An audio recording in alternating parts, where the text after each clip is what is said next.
జగన్ హయాంలోని 5 ఏళ్లు జరిగింది మామూలు విధ్వంసం కాదని ఆరోపించారు. తనలాంటి వాళ్ళు ఎంతో మంది నాడు కన్నీళ్లు పెట్టుకున్నారంటే వైసీపీ పాలన ఎలా సాగిందో అర్థం చేసుకోవచ్చన్నారు సీఎం. ఈ సందర్భంగా సీఎం చంద్రబాబు మాట్లాడుతూ చూసాం కానీ 2024లో స్ట్రైక్ రేట్ మీరు చూస్తే 94% దేశ చరిత్రలో మొట్టమొదటిసారిగా ఇంత పెద్ద ఎత్తున అభ్యర్థులు గెలిచింది మొదటిసారి. అలాంటి మ్యాండేట్ ఇచ్చారు. ఇప్పుడే విష్ణు కుమార్ రాజు గారు చెప్పారు, అందరిలో ఉండాలి, అది నా మైండ్లో ఉండాలి, నీకుండే సభ్యుల మైండ్లో ఉండాలి, అందరి మైండ్లో ఉండాలి. తిరిగి వాళ్ళని ఏ విధంగా మనం ఆదుకోగలుగుతాం అని నిత్యం ఆలోచించాల్సిన అవసరం ఉంది. 20 నెలల దిశ పవన్ కళ్యాణ్ గారు 21 నెలలు అన్నాడు, కానీ నేను రోజు కూడా చెప్పబెట్టుకుంటున్నా. కరెక్ట్గా ఈ నెల 14వ తారీఖు ఈ గవర్నమెంట్ వచ్చి 20 నెలలు అవుతుంది, పూర్తవుతుంది. ఇంకా 4 నెలలు ఉంది 2 సంవత్సరాలకి మనం. అయితే ఆ దశ ఈ 20 నెలల్లో నేను 4వసారి ముఖ్యమంత్రి. ఈరోజు ఈ డెవలప్మెంట్ అంతా చేయగలిగామంటే నేను అందరిని అభినందిస్తున్నా. ప్రత్యేకంగా ఢిల్లీలో ఉండే కేంద్ర ప్రభుత్వాన్ని మనస్ఫూర్తిగా అభినందిస్తున్నాను. దేశ వెంటిలేటర్ పైనుండే ఆర్థిక వ్యవస్థ ఆ సమయంలో కానీ ఆక్సిజన్ ఇవ్వకపోతే ఏమవుతుందో మనందరూ తెలుసు. అలాంటి సమయంలో పూర్తిగా ఆదుకున్నటువంటి గవర్నమెంట్ కేంద్ర ప్రభుత్వం అధ్యక్ష. అయితే వాళ్ళు సపోర్ట్ చేసిన అధ్యక్ష, ఇక్కడ మనలో ఐకమత్యంగా ఉండి మనం ముందుకు పోకపోతే ఈ ఫలితాలు వచ్చేటివి కాదు. అటు సపోర్ట్ తీసుకుని మనం అందరం కూడా ఒకే మాట మీద ముక్త కంఠంతో 20 నెలలుగా 3 పార్టీలైనప్పటికీ ఎక్కడా భేదాభిప్రాయాలు లేకుండా సమైక్యంగా ఒక పర్పస్ కోసం పనిచేశాం. కాబట్టి నేను ఊహించిన దానికంటే ఎక్కువ అభివృద్ధి అయ్యే పరిస్థితి వచ్చింది. ఈరోజు మీరు చూసినప్పుడు దేశ సంక్షేమం చాలా మంది నన్ను అడిగారు, మీరు చేయగలుగుతారా, డబ్బులున్నాయా, ఎక్కడున్నాయి, సూపర్ 6 అన్నారు, ఏంటని అడిగితే నేను ఒకటే చెప్పాను అధ్యక్ష, సంకల్పం ఉంది, అదృష్టం ఓసారి అధ్యక్ష. ఆ రోజు ముగ్గురం కలిసి పోటీ చేశాం కాబట్టి ఈ రాష్ట్రాన్ని ఆదుకునే బాధ్యత కేంద్రం కూడా తీసుకోవడం ఈ రాష్ట్ర అదృష్టం అని చెప్పి కూడా నేను మీకు తెలియజేస్తున్నా. ఆ విధంగా కలిసి వచ్చింది. కేంద్రం కూడా పూర్తిగా బాధ్యత తీసుకోదు, ఎందుకంటే సూపర్ 6లో వాళ్ళు కూడా భాగం కాబట్టి కేంద్ర ప్రభుత్వం కూడా బాధ్యత తీసుకునే పరిస్థితి వచ్చారు అధ్యక్ష. ఈరోజు అధ్యక్ష మెంబర్స్ అందరూ మాట్లాడారు.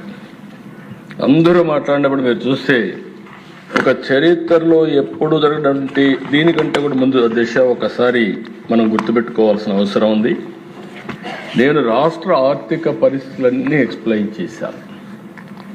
వచ్చిన వెంటనే రాష్ట్ర ఆర్థిక పరిస్థితులు కానీ రాష్ట్రంలో జరిగిన విధ్వంసం మీద మా గవర్నమెంట్ 7 వైట్ పేపర్స్ ఇచ్చాం. ఫస్ట్ వైట్ పేపర్ జూలైలో 24 అమరావతి పైన ఇచ్చాం, 2 పవర్ సెక్టర్ పైన ఇచ్చాం, 3 ఎక్సైజ్ పాలసీ మీద ఇచ్చాం, 4 natural resources land mine mineral ఏ విధంగా దుర్వినియోగం చేశారో దానిపైన ఇచ్చాం, లా అండ్ ఆర్డర్ గంజాయి ఇవన్నిటిపైన ఇచ్చాం. అది అయిన తర్వాత దిశ స్టేట్ ఫైనాన్సెస్ కూడా ఎక్స్ప్లెయిన్ చేశాం.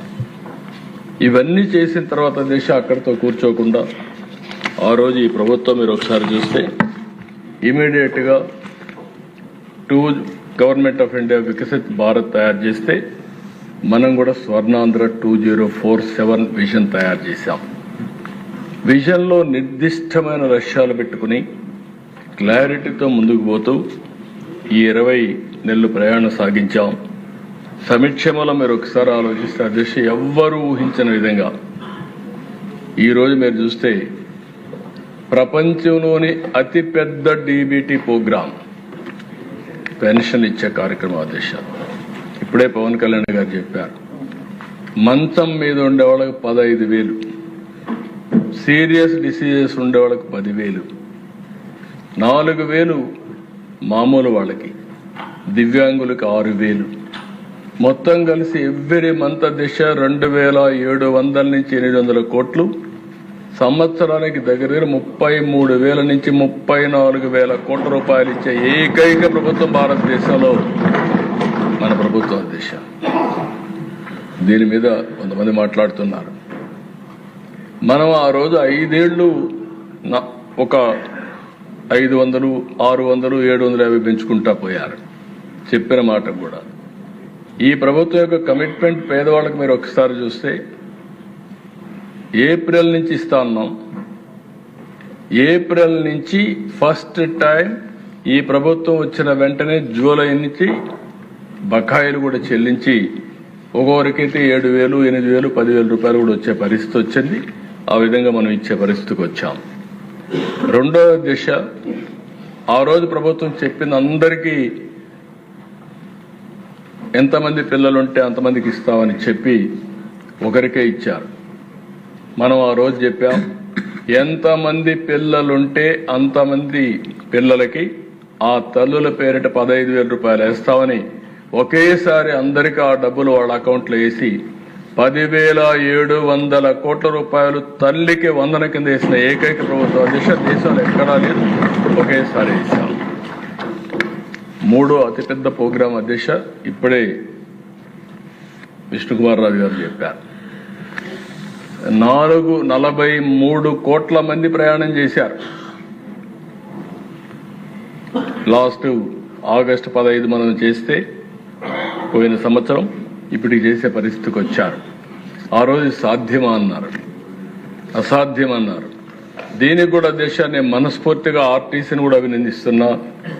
అదే బస్సులు ఒక ప్రోగ్రాం ఇచ్చాం, చాలా ఓపికగా బ్రహ్మాండంగా చేశారు. ఈరోజు ఈ ప్రోగ్రాం బ్రహ్మాండంగా సక్సెస్ కావడమే కాకుండా ప్రభుత్వానికి మంచి పేరు తెచ్చిన ప్రోగ్రాం ఇది. దీనికి మనస్ఫూర్తిగా అభినందిస్తున్న దేశాలు. ఇంకా రాబోయే రోజుల్లో అన్ని సహకరిస్తే ఆర్టీసీలు అన్ని ఏసీ బస్సులు రావాలని, పేదవాళ్ళు కూడా ఏసీ బస్సుల్లో తిరిగే పరిస్థితి రావాలని ఆకాంక్షిస్తున్నా. మా ఆడబిడ్డలు ఎక్కడికక్కడ మీరు చూసే దేశ ఈ సంవత్సరమే 1,000 బస్సులు ఆర్టీసీ బస్సులు ఏసీ బస్సులు తీసుకొస్తున్నాం. రాను గ్రాడ్యువల్ గా అన్ని బస్సులు కూడా ఏసీ బస్సులుగా కూడా కన్వర్ట్ చేసి పబ్లిక్ ట్రాన్స్పోర్టేషన్ కూడా ఇంప్రూవ్ చేస్తాం అధ్యక్ష. ఇంకొక పక్క అధ్యక్ష, దీపం కింద 3 సిలిండర్లు ఇస్తా ఉన్నాం, మాట నిలబెట్టుకున్నాం. ఈరోజు ఆడబిడ్డలు కొంతమంది డబ్బులు లేక మళ్లీ కట్టెలతో వంట చేసే పరిస్థితి నుంచి ఈరోజు 3 సిలిండర్లు ఇచ్చి పూర్తిగా ఆదుకున్నాం. అది కూడా ఒక చరిత్ర అని చెప్పి కూడా నేను మీకు తెలియజేస్తున్నా. అన్నదాత సుఖీభవ 20,000 ఇస్తా అన్నాం. ఆ రోజు ఇచ్చిన దానికంటే ఆ రోజు 14,000 రూపాయలు ఇస్తామని చెప్పారు. 6,000 గవర్నమెంట్ ఆఫ్ ఇండియా దాన్ని అడ్జస్ట్ చేసుకుని